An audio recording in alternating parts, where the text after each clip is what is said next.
introduce herself. Ma'am, tell me a little bit about yourself. There it is. Oh man. Okay. So I am Master Sergeant Caitlin Thompson. I'm currently stationed at the 56th Security Forces Squadron. I've been in the Air Force for 16 years, going on 17. Okay. Law enforcement defender the whole time. All right. And when I joined the Air Force, it was actually from here in Phoenix. I was raised in Gilbert, so 16 years, 7 bases, 3 deployments. I have found my way back to where I actually started, which I think is kind of cool. Yeah, home base, home base. That's all right. That's all right. We got a lot of people in here already, so let me just start with the sound off real quick. Nicholas Jackson said, "What's up, fellas?" Eddie, what's going on, man? Chief Gilbert said, "What's up, fam?" Yeah, big dog. So he's up in here as well. And Nick Jackson said, "Don't get him started." All right, here we go. Anyway, so 16 years going on 17, huh? Yes. Yeah. So it's been a lot of ups and downs, lefts and rights, I would assume.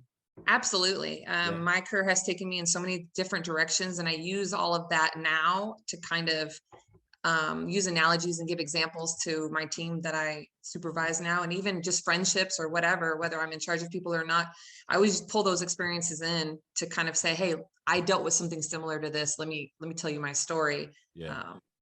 So it's super helpful. What made you decide to put the uniform on? Why'd you join? Actually, it's kind of a funny story. Here in Phoenix, there's this place called the East Valley Institute of Technology, EVIT. And since I went to high school here, it was a college preparatory kind of tradecraft schoolhouse where you could learn cosmetology or firefighting, law enforcement, graphic design. There's a bunch of things that you could use as a skill trade. And I was raised by my dad, who is heavy into law enforcement. He was an LA County Sheriff, Orange County Sheriff, came here, Maricopa County Sheriff, and now he lives in North Carolina. But I always grew up with a deep rooted passion for law enforcement and knew I wanted to work in that field. And so while I was in high school, I attended EVIT for law enforcement, but I didn't really know the path I wanted to take specifically. I just knew law enforcement in general. But while we were there, we had a panel of recruiters that came in from all the services, but the only female on the whole panel was in the Air Force and also a defender. And she showed up in blues, and I was like, that right there, that's what I want to do. Yeah, it was the blues, huh? Oh yes. I was like, whoa, look at that. That is, I don't know what she does, but that's what I want to do. So that's where it kind of started. That was my junior year in high school. And then when I was 17, I had asked both my parents for that permission to join. My mother did not give me the permission, but my father did. And so I just waited until I turned 18 in July and signed it myself and went off in September to basic training. All right. So let me ask you, right into it, did you understand or know, or was it concerned that security forces is more or less, quote unquote, a male dominated career field? I knew because I watched one of those advertisement videos, I guess you could say, with the ATV, like, jumping out all the cool stuff. Yeah. So actually what happened was I walked into the recruiter, and he just, good morning, how can I help you? And I said, I want to be security forces in the Air Force. And at the time, my hair was like really long. And the first thing I asked after that sentence was, am I going to have to cut my hair? And this master sergeant just sat there and stared at me like, here we go.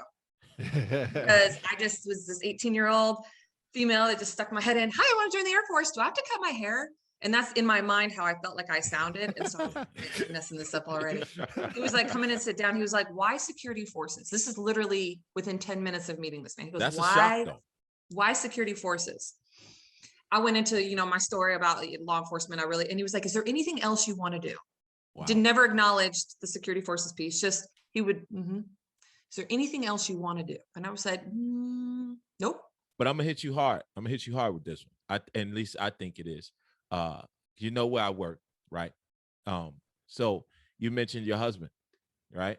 Yes. And just like myself, you are in an interracial relationship.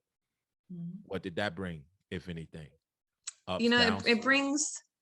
It brings things to light that I never knew. I personally didn't know. Like, you don't know what you don't know. And having my husband in my life from when we were dating on through now being married, it has brought upon, most specifically, things that I would never experience because I'm white and my husband is not. And so when I see him experience things, now my heart is affected because he is my heart. Right. And when I see him spoken to a certain way or treated differently, I'm like, but why? And while he does his best to help me understand those things, he was raised with those mindsets. And I was not. Like, I'm so blinded by a lot of this stuff. And so having that kind of paired into my own, I don't want to say bias, but having people tell me I can't do something because I'm a female, I kind of look at it similarly, like him not being able to do something, or him having a disadvantage or an advantage or anything like that because of his race. Now it's kind of all tied together because now we're a unit. Yeah. And moving forward, I will tell you, my last duty section at Lackland, while we were pushing flights, because he was also a military training instructor, there was another Sergeant Thompson in our unit who was white, and they would constantly ask him, you know, hey, your wife or whatever. And he's like, no, I'm not married to this woman, because they assume. Right. Or people will come up to me like, hey, you know, is your husband in the military? And I'm like, or is he a civilian? Like, what does your husband do? I'm like, he works in our squadron. Right. Right. Like, he's the other Master Sergeant Thompson. Right. And they're like, oh, but then here comes the awkward part. I just would have never like pictured, like, I didn't even put that together. I just didn't think. And I want them to finish their thought, and they never do. Yeah. It always gets deaded at, like, I want them to express their, I don't want to say racist tendencies, but I want them to express, you know, their thought of, oh, I didn't know you were married to a Black man, but they're never going to say that. Right. They just stop it where they think it's appropriate to say it enough, but not all the way. Because I think they understand their ignorance to a certain extent, right? They realize this shit, I'm about to say something. Once they hear themselves. Yeah, when you hear yourself say it. Yep.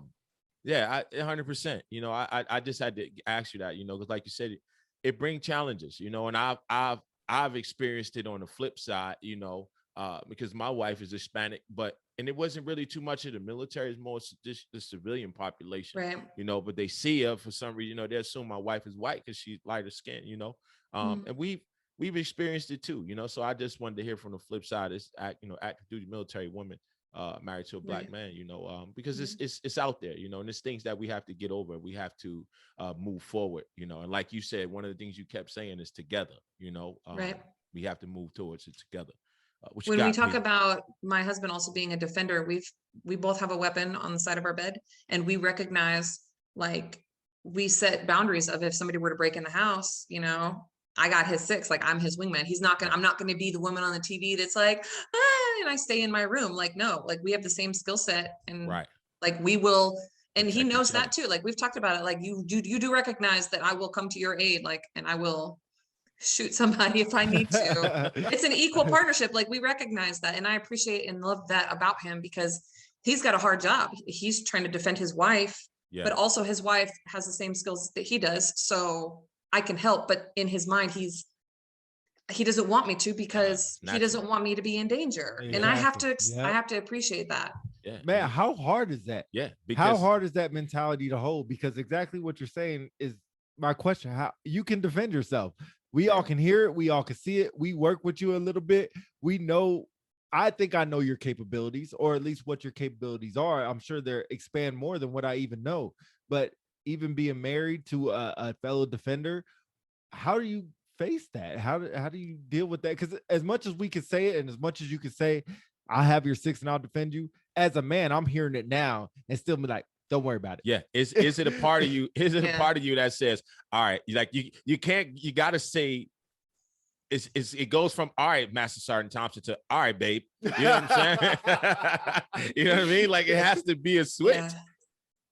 Yeah. I would say that I will always put my husband, the babe, right, first in that, because I have to respect the fact that he leads this household in that capacity, right? I have to give him that, and not be this, I got it, I'll lead the way, let me clear the building, you stay in the room. Like, I'm not going to do that to him, because we have those parallel roles that are happening at, like, simultaneously at the same time. But he also knows that I'm not just going to sit there and let somebody, you know, tackle him to the ground, or like pull a weapon at him, because I'm coming around the corner pulling a weapon back. Yeah. He recognizes that, but it doesn't mean I need to take the lead on that. So I feel like there's a balance there I got that is mutual understanding. As we wrapping up, what would 16, 17-year Master Sergeant Caitlin Thompson tell Airman Basic Caitlin Thompson? What would she tell her? To not let what other people think is the right decision, to not let them overshadow what you think is the right decision, because I will tell you, and that kind of goes back to our main topic, not let them try to, AFIs exist. Let me just say that AFIs exist. There's a way things are supposed to be done, but yet people in my upbringing would try to have me do something different or have a workplace environment that is not appropriate. Comments said that are not appropriate that I fell into because I was trying to be cool, and I'm in a male dominated career field. So when they say something slick, I reply back with something slick. And I thought that was the way to be. And I'm like embarrassed about those things. I'm ashamed of some of those things. And I'll look back on those and say like, no, stand your ground and tell people when they're wrong. But I don't know that I had the emotional intelligence or the courage at the time to understand that I had that loud voice that I do now to cut something off when something's wrong. I would say that's what I would bring back to my airman years is, don't allow other people to persuade or change what you should be doing as a capital A airman.